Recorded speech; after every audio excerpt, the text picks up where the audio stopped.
नमस्कार दोस्तों, मैं अजय बनारसी। आप देख रहे हैं चिंतन क्लासेज। हम लोग आज कहानी की इस सीरीज में आज सीरीज नंबर 6 प्रारंभ कर रहे हैं। राजा निर्बंसिया जो 6वें नंबर की यह कहानी है। यह यूजीसी नेट और यूपीएचएससी असिस्टेंट प्रोफेसर में लगी हुई कहानियों का संग्रह हम लोग इस चला रहे हैं इस समय, जिसमें कि 5 कहानी हम लोग ऑलरेडी 5 वीडियो के माध्यम से पढ़ चुके हैं। जो लोग न देखे हों उन सारे वीडियो को देखें। सारे कहानियाँ महत्वपूर्ण हैं और यहाँ से आपको डायरेक्ट प्रश्न कथन के रूप में या पात्र के रूप में आपको देखने को मिलेंगे। और आज यह 6वां भाग है, राजा निर्बंसिया कमलेश्वर कृत यह कहानी है। इस कहानी में जो पात्र हैं वह जगपति, उनकी पत्नी चंदा और कंपाउंडर बच्चन सिंह, ये इसके महत्वपूर्ण मुख्य पात्र हैं। प्रारंभ करते हैं हम लोग राजा निर्बंसिया कमलेश्वर द्वारा रचित यह कहानी है। थोड़ा से कहानी लंबी है, लेकिन इसको आप लोग सुन भी लेंगे अगर एक बारी तो आप हमें पूरा उम्मीद है कि जहाँ से अगर प्रश्न बनेंगे तो आप गलत नहीं करेंगे। और कहानी तो एक बार आपको पढ़नी ही पड़ेगी।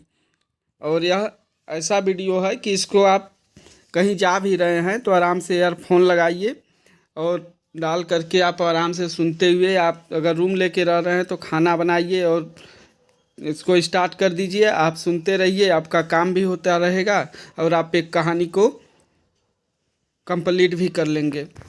तो इस प्रकार से आप इसको पढ़ सकते हैं। प्रारंभ करते हैं हम लोग कहानी। राजा निर्बंसिया कमलेश्वर।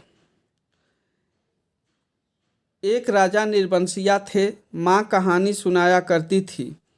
उनके आसपास ही 4-5 बच्चे अपनी मुट्ठियों में फूल दबाए कहानी समाप्त होने पर गौरों पर चढ़ाने के लिए उत्सुक से बैठ जाते थे। आटे का सुंदर सा चौक पूरा होता, उसी चौक पर मिट्टी की 6 गौरें रखी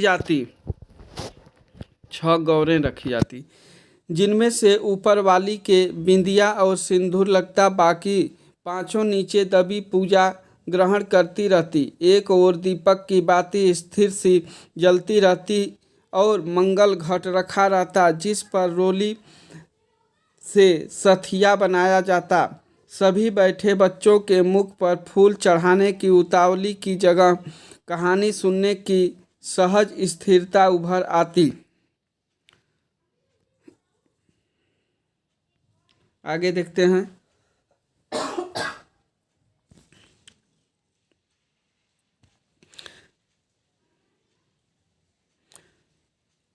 एक राजा निर्बंसिया थे। माँ सुनाया करती थी, उनके राज में बड़ी खुशहाली थी। सब वर्ण के लोग अपना अपना काम काज देखते थे। सब वर्ण के मतलब सब वर्ग के लोग, कोई दुखी नहीं दिखाई पड़ता था। राजा के एक लक्ष्मी सी रानी थी, चंद्रमा सी सुंदर और राजा को बहुत प्यारी। राजा राजकाज देखते और सुख से रानी के महलों में रहते।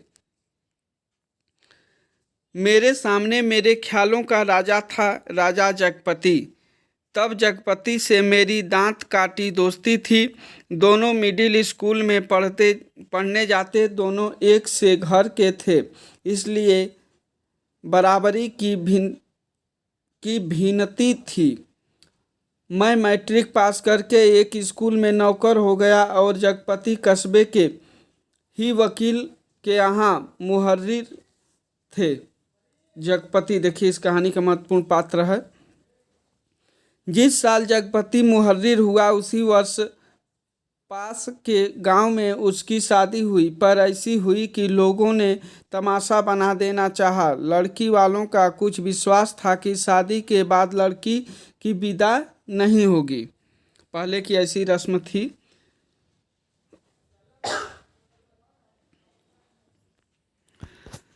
आगे देखते हैं। ब्याह हो जाएगा और 7वीं भावर तब पड़ेगी जब पहली विदा की सायत होगी और तभी लड़की अपनी ससुराल जाएगी। जगपति की पत्नी थोड़ी बहुत पढ़ी लिखी थी, पर घर की लीक को कौन मेटे, यानी जो परंपरा है उसको कौन मिटाए।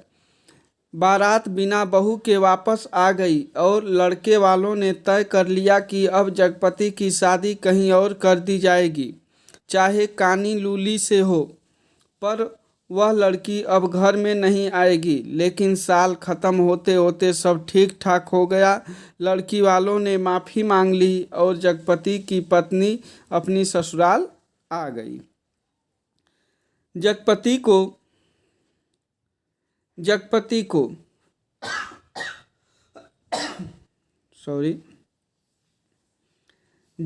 को जैसे सब कुछ मिल गया और सास ने बहू की बलाइयाँ लेकर घर की सब चाबियाँ सौंप दी।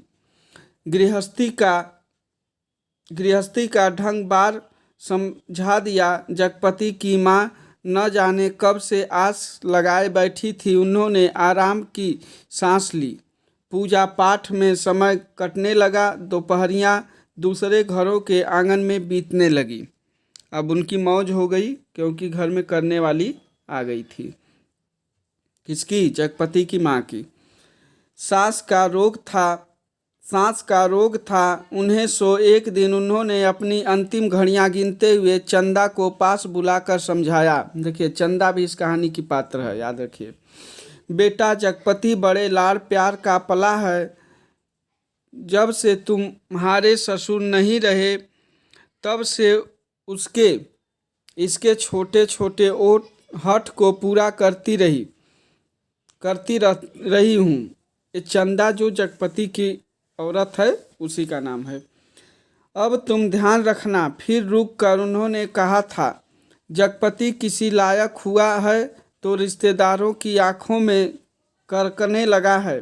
तुम्हारे बाप ने ब्याह के वक्त नादानी की जो तुम्हें विदा नहीं किया।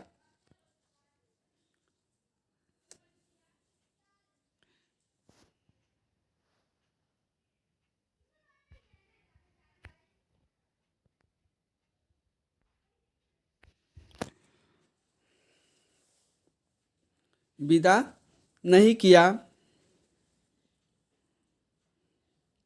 एक मिनट। मेरे दुश्मन देवर जेठों को मौका मिल गया।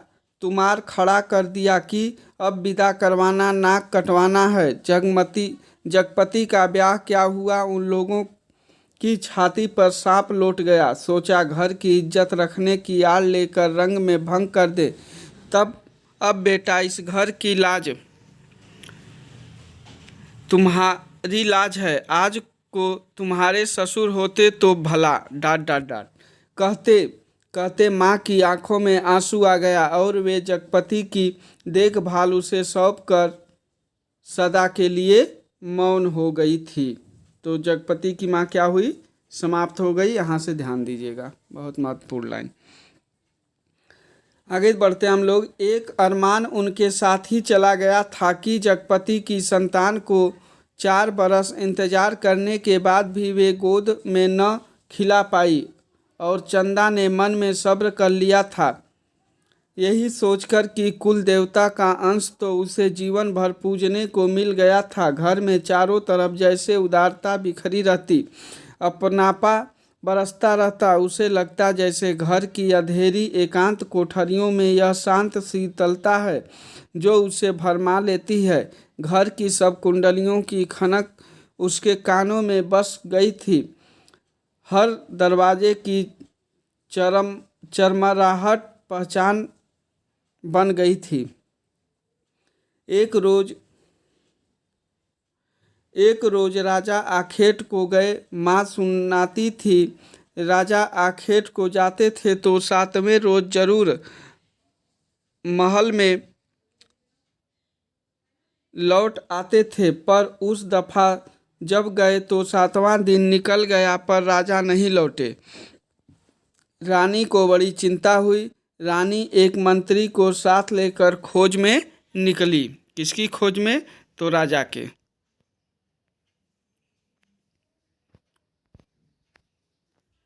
तुम क्यों आ रहे हो भाई?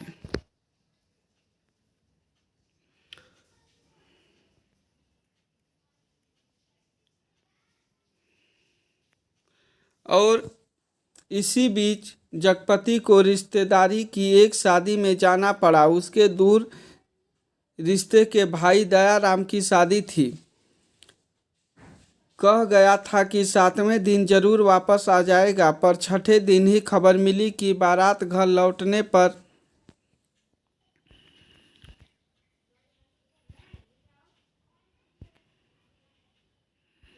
एक मिनट, बारात घर लौटने पर दयाराम के घर डाका पड़ गया। देखिए, दयाराम भी इस कहानी का एक पात्र है। किसी मुखबिर ने सारी खबरें पहुंचा दी थी कि लड़की वालों ने दयाराम का घर सोने चांदी से पाट दिया है। आखिर पुश्तैनी जमींदार की इकलौती लड़की थी। घर आए मेहमान लगभग विदा हो चुके थे। दूसरे रोज जगपति भी चलने वाला था, पर उसी रात डाका पड़ा। जवान आदमी भला खून मानता है। डाके वालों ने जब बंदूकें चलाई तो सबकी घिघी बध गई, पर जगपति और दयाराम ने छाती ठोक कर लाठियां उठा ली। घर में कोहराम मच गया। फिर सन्नाटा छा गया। डाके वाले बराबर गोलियां दाग रहे थे। बाहर का दरवाजा टूट चुका था, पर जगपति ने हिम्मत बढ़ाते हुए हाँक लगाई, ये हवाई बंदूकें इन ठेल पिलाई लाठियों का मुकाबला नहीं कर पाएंगे। जवानों, इस लाइन को इतना ध्यान दीजिए।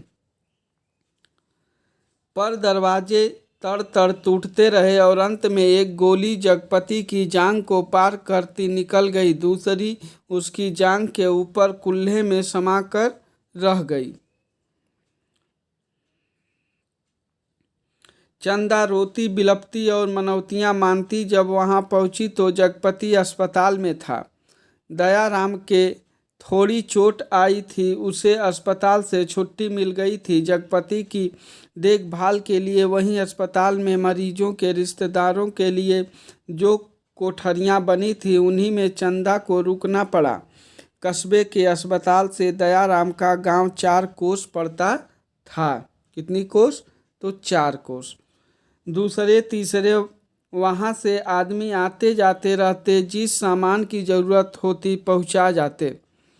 पर धीरे धीरे उन लोगों ने भी खबर लेना छोड़ दिया। एक दिन में ठीक होने वाला घाव तो था नहीं, जांघ की हड्डी चटक गई थी और कुल्हे में ऑपरेशन से 6 इंच गहरा घाव था। कस्बे का अस्पताल था। कस्बे का अस्पताल मतलब गांव का अस्पताल था। कंपाउंडर ही मरीजों की देखभाल रखते।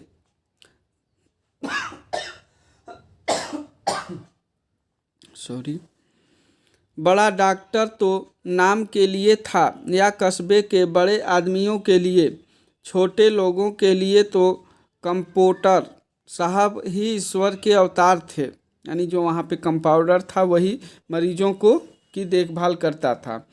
मरीजों की देखभाल करने वाले रिश्तेदारों की खाने पीने की मुश्किलों से लेकर मरीज की नब्ज तक संभालते थे।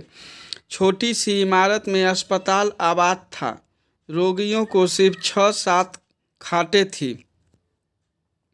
मरीजों के कमरे में लगा दवा बनाने का कमरा था। उसी में एक और एक आराम कुर्सी थी और एक नीची सी मेज। उसी कुर्सी पर बड़ा डॉक्टर आकर कभी कभार बैठता था, नहीं तो बच्चन सिंह कंपाउंडर ही जमे रहते थे। देखिए, बच्चन सिंह मैंने बताया कंपाउंडर इस कहानी का महत्वपूर्ण पात्र है। अस्पताल में या तो फौजदारी के शहीद आते या गिर गिरा के हाथ पैर तोड़ लेने वाले एक आध लोग।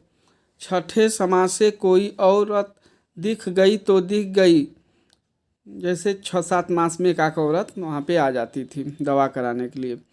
जैसे उन्हें कभी रोग घेरता ही नहीं था। कभी कोई बीमार पड़ती तो घर वाले हाथ बता के 8-10 रोज की दवा एक साथ ले जाते और फिर उसके जीने मरने की खबर तक न मिलती। उस दिन बच्चन सिंह जगपति के घाव की पट्टी बदलने आया था। कौन आया था? तो बच्चन सिंह, जो कंपाउंडर था।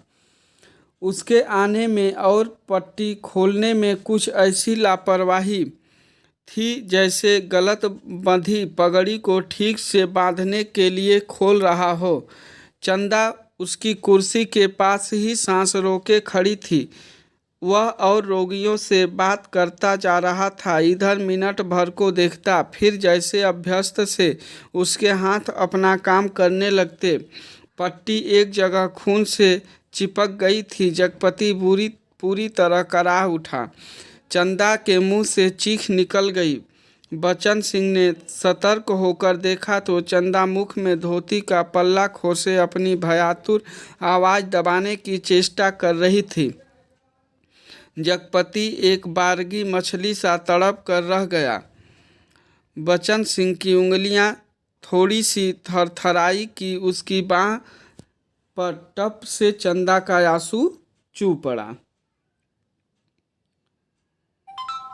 बच्चन सिंह सिहर सा गया और उसके हाथों की अभ्यस्त निठुराई को जैसे किसी मानवीय कोमलता ने धीरे से छू दिया। आहों कराहों, दर्द भरी चीखों और चटकते शरीर के जिस वातावरण में रहते हुए भी वह बिल्कुल अलग रहता था। फोड़ों को पके आम सा दबा देता था, खाल को आलू सा छील देता था। उसके मन से जिस दर्द का एहसास उठ गया था वह उसे आज फिर हुआ और वह बच्चे की तरह फूंक फूंक कर पट्टी को नम करके खोलने लगा। चंदा की ओर धीरे से निगाह उठाकर देखते हुए फुसफुसाया, चच रोगी की हिम्मत टूट जाती है ऐसे। यह कौन फुसफुसा रहा था? तो बच्चन सिंह था, जो कंपाउंडर। आगे बढ़ते हैं हम लोग। पर जैसे यह कहते कहते उसका मन खुद अपनी बात से उचट गया। पर यह बेपरवाही तो चीख और कराहों की एक रास्ता से उसे मिली थी, रोगी की हिम्मत बढ़ाने की कर्तव्यनिष्ठा से नहीं। जब तक वह घाव की मरहम पट्टी करता रहा तब तक किन्हीं दो आँखों की करुणा उसे घेरे रही और हाथ धोते समय वह चंदा की उन चूड़ियों से भरी कलाइयों को बेझिझक देखता रहा जो अपनी खुशी उससे मांग रही थी। चंदा पानी डालती जा रही थी और बच्चन सिंह हाथ धोते धोते उसकी कलाइयों, हथेलियों और पैरों को देखता जा रहा था। दवा खाने की ओर जाते हुए उसने चंदा को हाथ के इशारे से बुलाकर कहा, दिल छोटा मत करना। जांग का घाव तो 10 रोज में भर जाएगा, कुल्हे का घाव कुछ दिन जरूर लेगा। अच्छी से अच्छी दवाई दूंगा। दवाइयाँ तो ऐसी हैं कि मुर्दे को चंगा कर दें, पर हमारे अस्पताल में नहीं आती। फिर भी ये कथन किसका है? ये बच्चन सिंह का है। फिर भी तो किसी दूसरे अस्पताल से नहीं आ सकती वो दवाइयाँ? चंदा ने पूछा।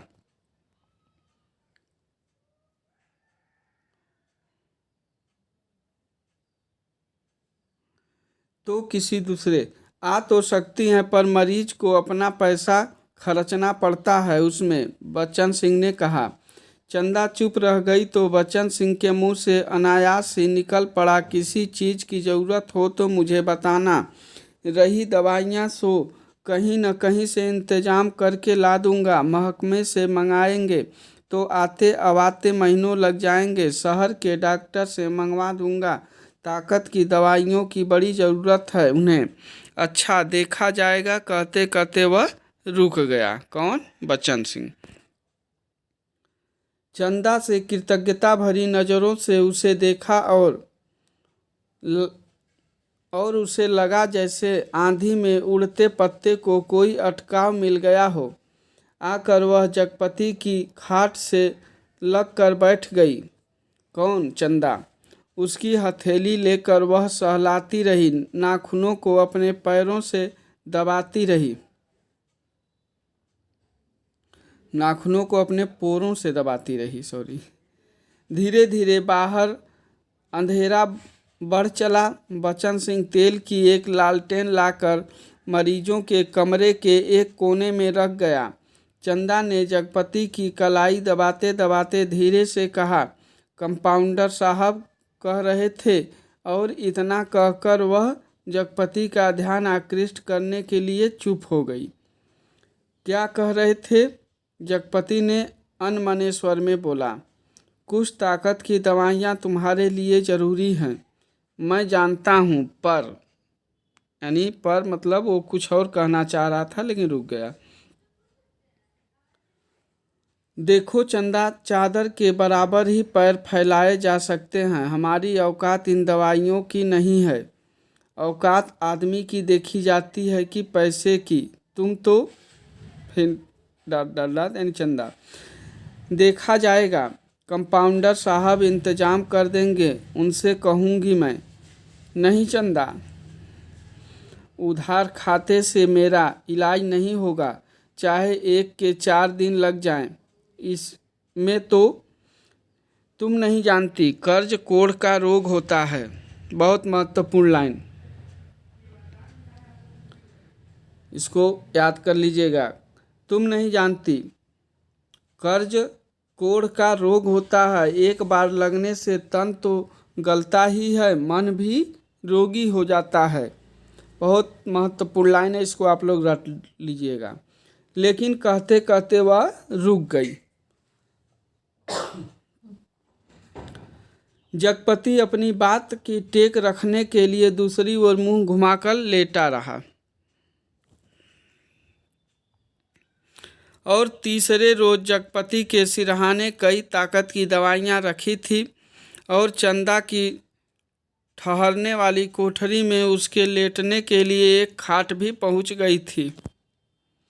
चंदा जब आई तो जगपति के चेहरे पर मानसिक पीड़ा की असंख्य रेखाएं उभरी थी, जैसे वह अपनी बीमारी से लड़ने के अलावा स्वयं अपनी आत्मा से भी लड़ रहा हो, चंदा की नादानी और स्नेह से भी उलझ रहा हो, और सबसे ऊपर सहायता करने वाले की दया से जूझ रहा हो।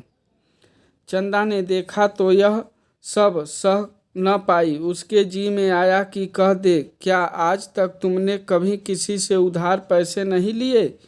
पर वह तो खुद तुमने लिए थे और तुम्हें मेरे सामने स्वीकार नहीं करना पड़ा था, इसलिए लेते झिझक नहीं लगी। पर आज मेरे सामने उसे स्वीकार करते हुए तुम्हारा झूठा पौरुष तिलमिलाकर जाग पड़ा। पर जगपति के मुंह पर बिखरी हुई पीड़ा में जिस आदर्श की गहराई थी, वह चंदा के मन में जोर की तरह घुस गई और बड़ी स्वाभाविकता से उसने माथे पर हाथ फेरते हुए कहा, ये दवाइयाँ किसी की मेहरबानी नहीं है, मैंने हाथ का कड़ा बेचने को दे दिया था, उसी में आई है। ये कथन किसका है? तो ये चंदा का है। इस कथन को याद रखिएगा, ये दवाइयाँ किसी की मेहरबानी नहीं है, यहाँ से लेके आई हैं। मुझसे पूछा तक नहीं, ये जगपति अब कह रहा है कि मुझसे पूछा तक नहीं। और जगपति ने कहा, और जैसे खुद मन की कमजोरी को दबा गया। कड़ा बेचने से तो अच्छा था कि बचन सिंह की दया ही ओढ़ ली जाती, और उसे हल्का सा पछतावा भी था कि नाहक वह रौ में बड़ी बड़ी बातें कह जाता है, ज्ञानियों की तरह सीख दे देता है। और जब चंदा अंधेरा होते उठकर अपनी कोठरी में सोने के लिए जाने को हुई तो कहते कहते यह बात दबा गई कि बचन सिंह ने उसके लिए एक खाट का इंतजाम भी कर दिया है।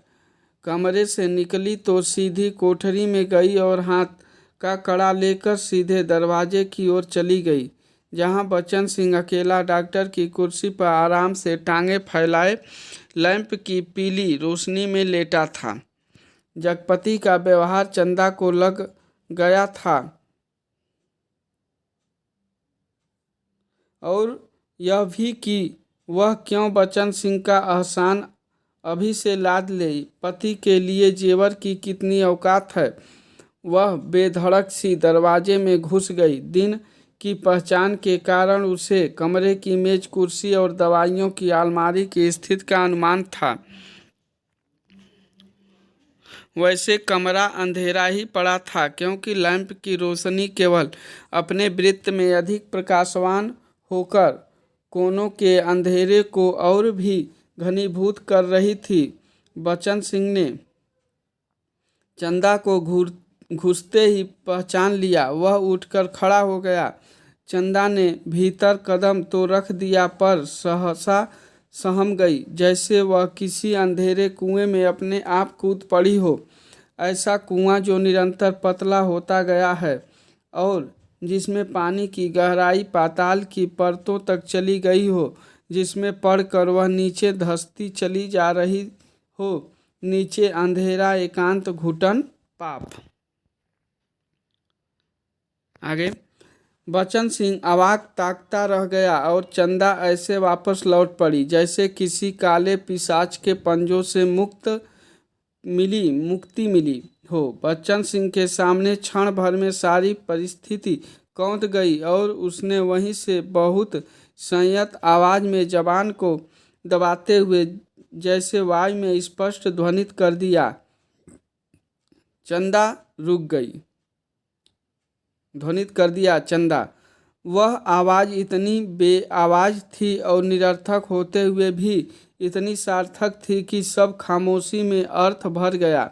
चंदा रुक गई। बच्चन सिंह उसके पास आकर रुक गया। सामने का घना पेड़ स्तब्ध खड़ा था। उसकी काली परछाई की परिधि जैसे एक बार फैल कर उन्हें अपने वृत्त में समेट लेती और दूसरे ही क्षण मुक्त कर देती।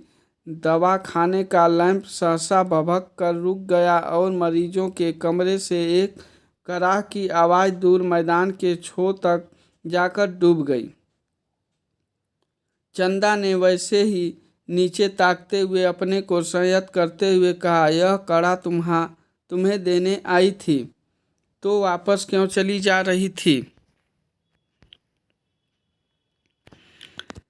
चंदा चुप और दो क्षण रुककर उसने अपने हाथ का सोने का कड़ा धीरे से उसकी ओर बढ़ा दिया, जैसे देने का साहस न होते हुए भी यह काम आवश्यक था। बच्चन सिंह ने उसकी सारी काया को एक बार देखते हुए अपनी आंखें उसके सिर पर जमा दी।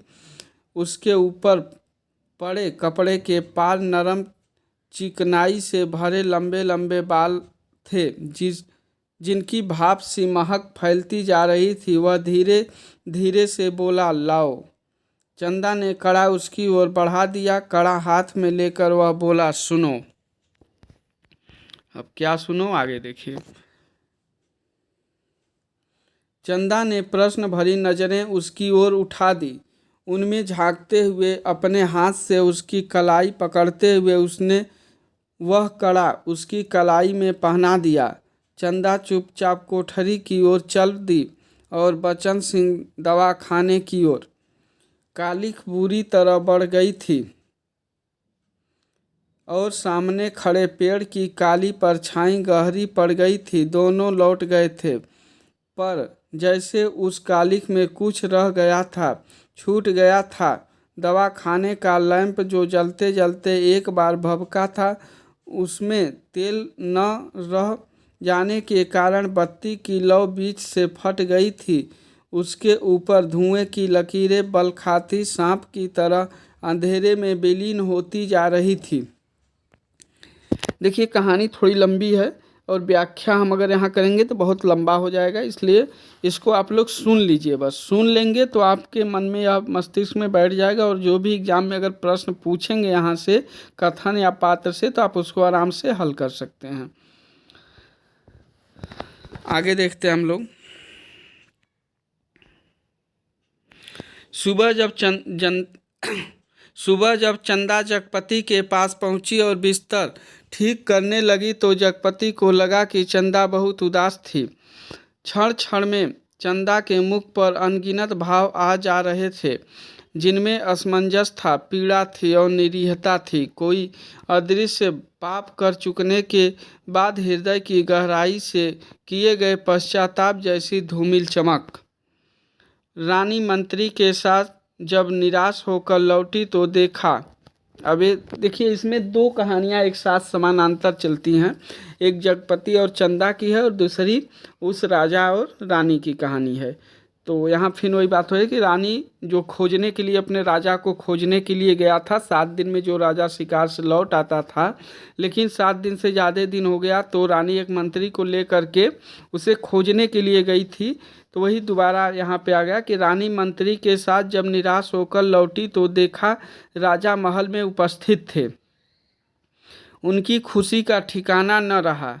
माँ सुनाया करती थी, जब राजा को रानी का इस तरह मंत्री के साथ जाना अच्छा नहीं लगा। रानी ने राजा को समझाया कि वह तो केवल राजा के प्रति अटूट प्रेम के कारण अपने को न रोक सकी। राजा रानी एक दूसरे को बहुत चाहते थे। दोनों के दिलों में एक बात सूल सी गड़ती रहती थी कि उनका कोई संतान न था। राजवंश का दीपक बुझने जा रहा था। संतान के अभाव में उनका लोक परलोक बिगड़ा जा रहा था और कुल की मर्यादा नष्ट होने की शंका बढ़ती जा रही थी। दूसरे दिन, अब यहाँ फिर जगपति, बच्चन और चंदा की कहानी आ गई। दूसरे दिन बच्चन सिंह ने मरीजों की मरहम पट्टी करते वक्त बताया था कि उसका तबादला मैनपुरी के सदर अस्पताल में हो गया है और वह परसों यहाँ से चला जाएगा। जगपति ने सुना तो उसे भला ही लगा। आए दिन रोग घेरे रहते हैं। बच्चन सिंह उसके शहर के अस्पताल में पहुँचा जा रहा है तो वह कुछ मदद मिलती ही रहेगी। आखिर वह ठीक तो होगा ही, और फिर मैनपुरी के सिवा कहाँ जाएगा। पर दूसरे ही क्षण उसका दिल अकथ भारीपन से भर गया। पता नहीं क्यों चंदा के अस्तित्व का ध्यान आते ही उसे इस सूचना में कुछ ऐसी नुकीले कांटे दिखाई देने लगे जो उसके शरीर में किसी भी समय चुभ सकते थे, जरा सा बेखबर होने पर बीत सकते थे। और तब उसके सामने आदमी के अधिकार की लक्ष्मण रेखाएं धुएं की लकीर की तरह कांप कर मिटने लगी और मन में छुपे संदेह के राक्षस बाना बदल योगी के रूप में घूमने लगे। नेक्स्ट हम लोग आगे देखते हैं। और 15-20 रोज बाद जब जगपति की हालत सुधर गई तो चंदा उसे लेकर घर लौट आई, यानी अस्पताल से उन्हें छुट्टी मिल गई। जगपति चलने फिरने लायक हो गया था। घर का ताला जब खोला तब रात झुक आई थी और फिर उनकी गली में तो शाम से ही अंधेरा झरना शुरू हो जाता था। पर गली में आते ही उन्हें लगा जैसे कि वनवास काटकर राजधानी लौटे हों। नुक्कड़ पर ही जमुना सुनार की कोठरी में सुरही पिंक रही थी, जिसके दराजदार दरवाज़ों से लालटेन की रोशनी की लकीर झांक रही थी और कच्ची तंबाकू का धुआं रूधी गली के मुहाने पर बुरी तरह भर गया था।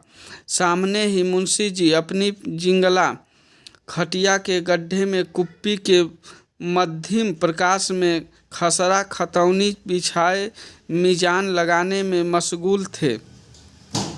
जब जगपति के घर का दरवाज़ा खड़का तो अंधेरे में उसकी चाची ने अपने जंगले से देखा और वहीं से बैठे बैठे अपने घर के भीतर ऐलान कर दिया, राजा निर्बंसिया अस्पताल से लौट आए, कुलमा भी आई है।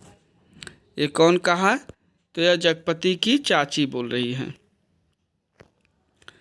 आगे देखते हैं।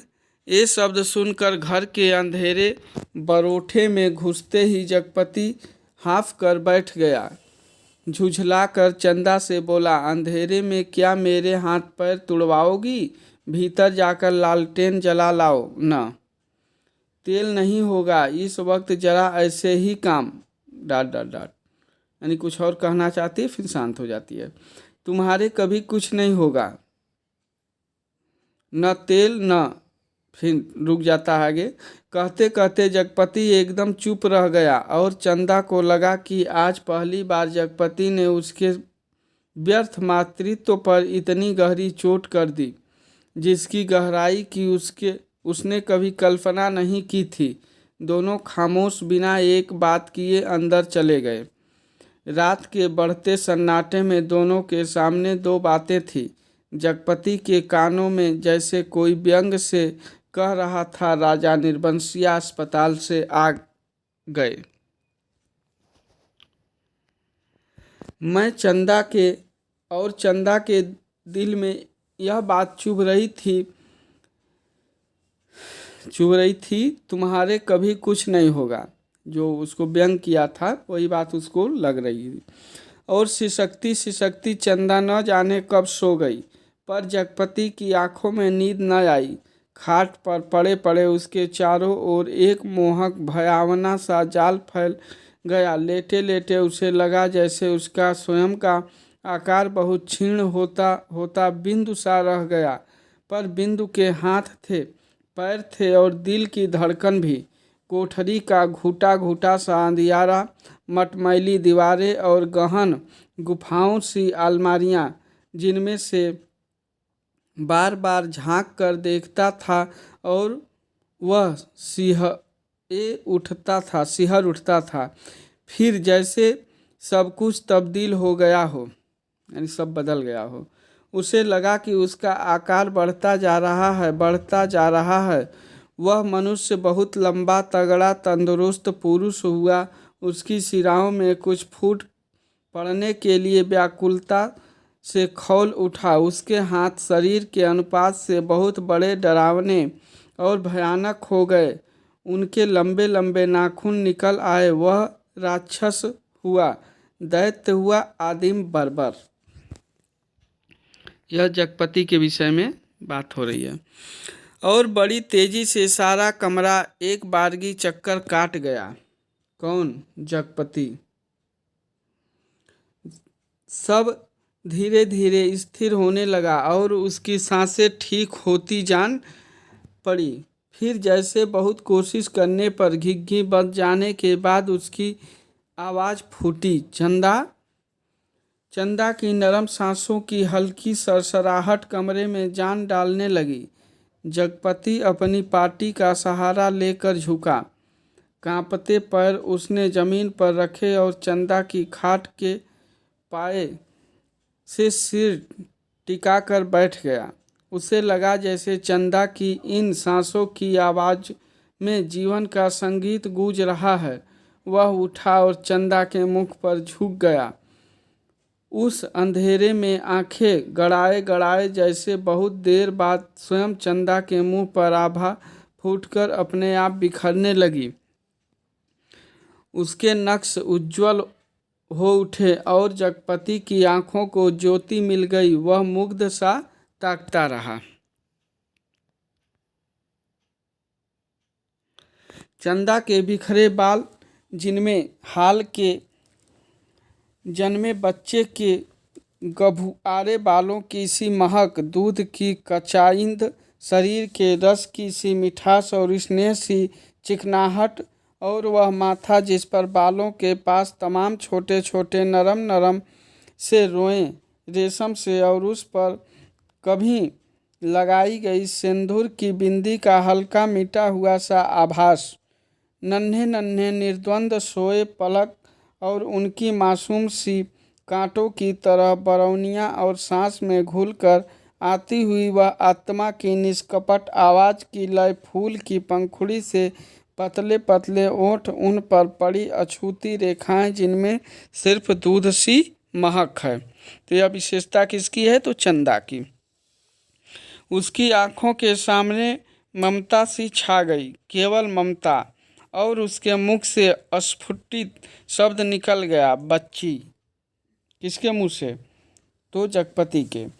डरते डरते उसके बालों की एक लट को बड़े जतन से उसने हथेली पर रखा और उंगली से उस पर जैसे लकीरें खींचने लगा। उसे लगा जैसे कोई शिशु उसके अंक में आने के लिए छटपटाकर निराश होकर सो गया हो। उसने दोनों हथेलियों को पसार कर उसके सिर को अपनी सीमा में भर लेना चाहा कि कोई कठोर चीज उसकी उंगलियों से टकराई। वह जैसे होश में आया। बड़े सहारे से उसने चंदा के सिर के नीचे टटोला। एक रुमाल में बंधा कुछ उसके हाथ में आ गया। उस अपने को संयत करता हुआ वह वहीं जमीन पर बैठ गया। उसी अंधेरे में उस रुमाल को खोला तो जैसे सांप सूंघ गया। चंदा के हाथों के दोनों सोने के कड़े उसमें लिपटे थे और तब उसके सामने सब सृष्टि धीरे धीरे टुकड़े टुकड़े होकर बिखरने लगी। ये कड़े तो चंदा बेचकर उसका इलाज कर रही थी। वे सब दवाइयाँ और ताकत के टॉनिक। उसने तो कहा था ये दवाइयाँ किसी की मेहरबानी नहीं हैं। मैंने हाथ के कड़े बेचने को दे दिए थे, पर उसका गला पूरी तरह सूख गया। जबान जैसे तालू से चिपक कर रह गई। उसने चाहा कि चंदा को झकझोर कर उठाए, पर शरीर की शक्ति बहसी गई थी। रक्त पानी हो गया था। थोड़ा संयत हुआ। उसने वे कड़े उसी रुमाल में लपेटकर उसकी खाट के कोने पर रख दिए और बड़ी मुश्किल से अपनी खाट की पाटी पकड़कर लुढ़क गया। कौन? जगपति। चंदा झूठ बोली, पर क्यों? कड़े आज तक छुपाए रही। उसने इतना बड़ा दुराव क्यों किया? आखिर क्यों? किस लिए? और जगपति का दिल भारी हो गया। उसे फिर लगा कि उसका शरीर सिमटता जा रहा है और वह एक सींग का बना ढांचा रह गया। नितांत हल्का तिनके सा, हवा में उड़कर भटकने वाले तिनके सा। आगे देखते हैं। उस रात के बाद रोज जगपति सोचता रहा कि चंदा से कड़े मांग कर बेच ले और कोई छोटा मोटा कारोबार ही शुरू कर दे, क्योंकि नौकरी छूट चुकी थी। इतने दिन की गैर हाजिरी के बाद वकील साहब ने दूसरा मुहर्रिर रख लिया था। वह रोज यही सोचता, पर जब चंदा सामने आती तो न जाने कैसी असहाय सी उसकी अवस्था हो जाती। उसे लगता जैसे कड़े मांगकर वह चंदा से पत्नीतत्व का पद भी छीन लेगा। मातृतत्व तो भगवान ने ही छीन लिया। वह सोचता, आखिर चंदा क्या रह जाएगी। एक स्त्री से यदि पत्नी तत्व और मातृतत्व छीन लिया गया तो उसके जीवन की सार्थकता ही क्या। चंदा के साथ वह यह अन्याय कैसे करे? उससे दूसरी आंख की रोशनी कैसे मांग ले? फिर तो वह नितांत अंधी हो जाएगी और उन कड़ों को मांगने के पीछे जिस इतिहास की आत्मा नंगी हो जाएगी, कैसे वह उस लज्जा को स्वयं ही उधार कर ढांपेगा।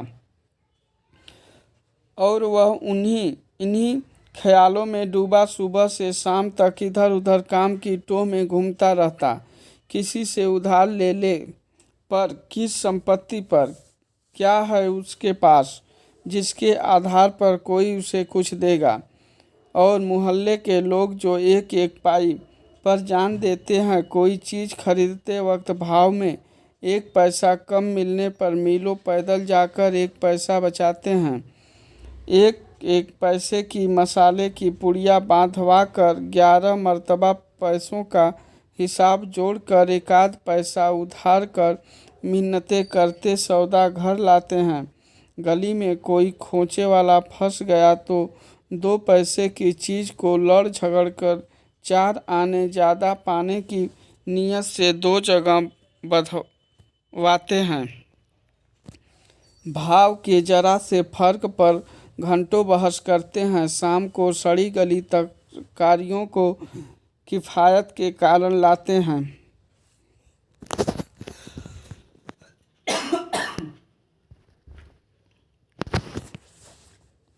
ऐसे लोगों से किस मुंह से मांग कर वह उनकी गरीबी के एहसास पर ठोकर लगाए। पर उस दिन शाम को जब वह घर पहुंचा तो बरोठे में ही एक साइकिल रखी नजर आई। दिमाग पर बहुत जोर डालने के बाद भी वह आगंतुक की कल्पना न कर पाया। भीतर वाले दरवाजे पर जब पहुंचा तो सहसा हंसी की आवाज़ सुनकर ठिठक गया।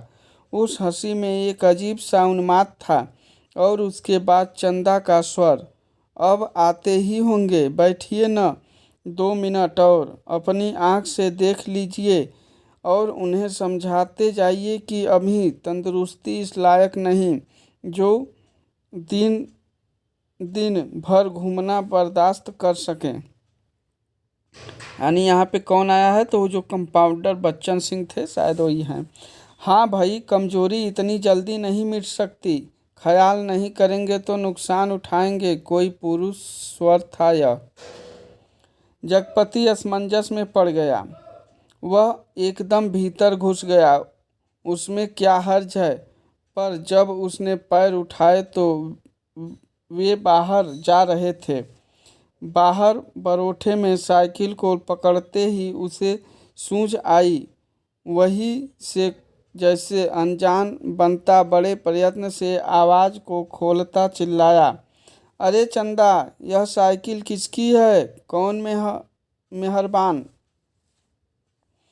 चंदा उसकी आवाज़ सुनकर कमरे से बाहर निकलकर जैसे खुश खबरी सुना रही थी, अपने कंपाउंडर साहब आए हैं, खोजते खोजते आज घर का पता पाए हैं, तुम्हारे इंतज़ार में बैठे हैं।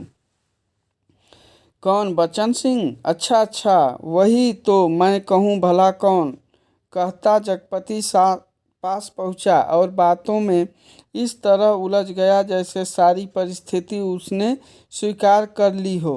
बच्चन सिंह जब फिर आने की बात कहकर चला गया तो चंदा ने बहुत अपनेपन से जगपति के सामने बात शुरू की। जाने कैसे आदमी होते हैं।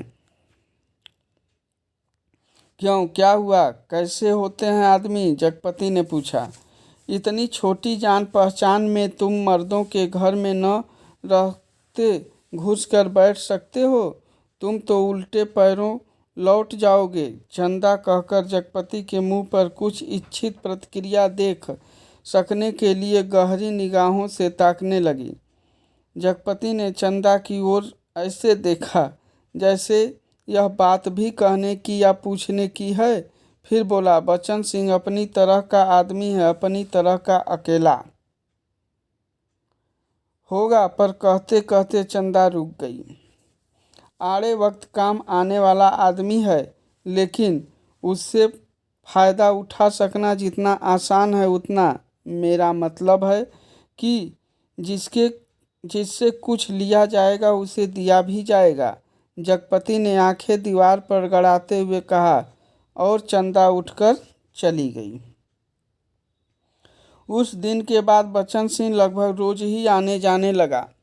जगपति उसके साथ इधर उधर घूमता भी रहता। बच्चन सिंह के साथ वह जब तक रहता अजीब सी घुटन उसके दिल को बांध लेती और तभी जीवन की तमाम विषमताएं भी उसकी निगाहों के सामने उभरने लगती। आखिर वह स्वयं एक आदमी है, बेकार। यह माना कि उसके सामने पेट पालने की कोई इतनी विकराल समस्या नहीं, वह भूखों नहीं मर रहा है, जाड़े में काँप नहीं रहा है, पर उसके 2 हाथ पैर हैं, शरीर का पिंजड़ा है, जो कुछ मांगता है कुछ, और वह सोचता यह कुछ क्या है, सुख शायद, हाँ शायद नहीं, वह तो दुख में भी जी सकने का आदी है, अभाव में जीवित रह सकने वाला आश्चर्यजनक कीड़ा है। तो फिर वासना, शायद हाँ शायद नहीं। चंदा का शरीर लेकर उसने उस क्षणिकता को भी देखा है तो फिर धन शायद हाँ, शायद नहीं। उसने धन के लिए अपने को खपाया है, पर वह भी तो कुछ अदृश्य प्यास को बुझा नहीं पाया। तो फिर क्या? वह कुछ क्या है जो उसकी आत्मा में नासूर सा रिश्ता रहता है, अपना उपचार मांगता है, शायद काम। हाँ, यही, बिल्कुल यही, जो उसके जीवन की घड़ियों को निपट सुना न छोड़े, जिसमें वह अपनी शक्ति लगा सके, अपना मन डुबो सके, अपने को सार्थक अनुभव कर सके, चाहे उसमें सुख हो या दुख, अक्षर और अच्छा हो या सुरक्षा, शोषण हो या पोषण। उसे सिर्फ काम चाहिए, करने के लिए कुछ चाहिए। यही तो उसकी प्रकृति आवश्यकता है, पहली और आखिरी मांग है, क्योंकि वह उस घर में नहीं पैदा हुआ जहाँ सिर्फ जबान हिलाकर शासन करने वाले होते हैं। वह उस घर में भी नहीं पैदा हुआ जहाँ सिर्फ मांग कर जीने वाले होते हैं। वह उस घर का है जो सिर्फ काम करना जानता है, काम की जिसकी आस है, सिर्फ वह काम चाहता है, काम। ये कथन किसका है? तो यह सारा सोच रहा है जगपति। और एक दिन उसकी काम धाम की समस्या भी हल हो गई। तालाब वाले ऊंचे मैदान के दक्षिण ओर जगपति की लकड़ी की टाल खुल गई। बोर्ड तक टंग गया। टाल की जमीन पर लक्ष्मी पूजन भी हो गया और हवन भी हुआ। लकड़ी को कोई कमी नहीं थी। गांव से आने वाली गाड़ियों को इस कारोबार में पैरे हुए आदमियों की मदद से मोल तोल करवा के वहाँ गिरवा दिया गया। गांठें एक ओर रखी गई, चैलों का चट्टा करीने से लग गया और गुद्दे चीरने के लिए डाल दिए गए। 2-3 गाड़ियों का सौदा करके टाल चालू कर दी गई। भविष्य में स्वयं पेड़ खरीद कर कटाने का तय किया गया। बड़ी बड़ी स्कीमें बनी कि किस तरह जलाने की लकड़ी से बढ़ाते बढ़ाते एक दिन इमारती लकड़ी की कोठी बनेगी, चीरने की नई मशीन लगेगी। कारोबार बढ़ जाने पर बच्चन सिंह भी नौकरी छोड़कर उसी में लग जाएगा और उसने महसूस किया कि वह काम में लग गया है। अब 24 घंटे उसके सामने काम है, उसके समय का उपयोग है। दिन भर में वह 1 घंटे के लिए किसी का मित्र हो सकता है, कुछ देर के लिए वह पति हो सकता है, पर बाकी समय, दिन और रात के बाकी घंटे, उन घंटों के अभाव को सिर्फ उसका अपना काम ही भर सकता है। और अब वह कामदार था।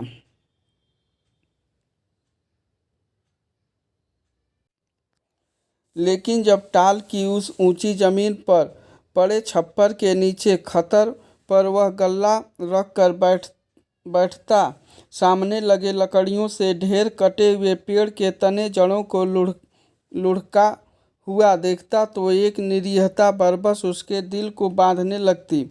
उसे लगता एक व्यर्थ पिशाच का शरीर टुकड़े टुकड़े करके उसके सामने डाल दिया गया है। फिर इन पर कुल्हाड़ी चलेगी और इनके रेशे रेशे अलग हो जाएंगे और तब इनकी ठठरियों को सुखाकर किसी पैसे वाले के पास तक पर तौल कर बेच दिया जाएगा। और तब उसकी निगाहें सामने खड़े ताड़ पर अटक जाती, जिसके बड़े बड़े पत्तों पर सुर्ख गर्दन वाले गिद्ध पर फड़फड़ा कर देर तक खामोश बैठे रहते। ताड़ का काला गटरेदार तना और उसके सामने गठरी हुई वायु में निसहाय कांपती भारहीन नीम की पत्तियां चकराती झड़ती रहती। धूल भरी धरती पर लकड़ी की गाड़ियों के पहियों की पड़ी हुई लीक धुंधली सी चमक उठती और बगल वाले मूंगफली के पेंच की एक रस खरखराती आवाज़ कानों में भरने लगती। बगल वाली कच्ची पगडंडी से कोई गुजर कर टीले के ढलान से तालाब की निचाई में उतर आता, जिसके गंदे पानी में कूड़ा तैरता रहता और सूअर कीचड़ में मुंह डालकर उस कूड़े को रौदते दोपहर सिमटी और शाम की धुंध छाने लगी तो वह लालटेन जलाकर छप्पर के खंभे की कील में टांग देता और उसके थोड़ी सी ही देर बाद अस्पताल वाली सड़क से बच्चन सिंह एक काले धब्बे की तरह आता दिखाई पड़ता। गहरे पड़ते अंधेरे में उसका आकार धीरे धीरे बढ़ता जाता और जगपति के सामने जब वह आकर खड़ा होता तो वह उसे बहुत विशाल सा लगने लगता, जिसके सामने उसे अपना अस्तित्व डूबता महसूस होता। एक आध बिक्री की बातें होती और तब दोनों घर की ओर चल देते। घर पहुंचकर बच्चन सिंह कुछ देर जरूर रुकता, बैठता, इधर उधर की बातें करता। कभी मौका पड़ जाता तो जगपति और बच्चन की थाली भी हाथ लग जाती। चंदा सामने बैठकर दोनों को खिलाती। बच्चन सिंह बोलता जाता, क्या तरकारी बनी है? मसाला ऐसा पड़ा है कि उसकी भी बहार है और तरकारी का स्वाद भी न मरा। होटलों में या तो मसाला ही मसाला रहेगा या सिर्फ तरकारी ही तरकारी। वाह वाह, क्या बात है अंदाज की। और चंदा बीच बीच में टोक कर बोलती जाती, इन्हें तो जब तक दाल में प्याज का भुना घी न मिले तब तक पेट ही नहीं भरता। तो दोस्तों, आज के लिए बस कहानी थोड़ी सी लंबी है, तो इसको हम लोग 2 पार्ट में कवर करेंगे। एक पार्ट में बहुत ज़्यादा नहीं है, थोड़ा बचा है, लेकिन दूसरे पार्ट में हम लोग इसको कवर करेंगे। आज के लिए बस इतना ही, और इसको फिर नेक्स्ट वीडियो में पूरा करेंगे इस कहानी को। तो इस वीडियो को ज़्यादा से ज़्यादा आप लोग शेयर करें।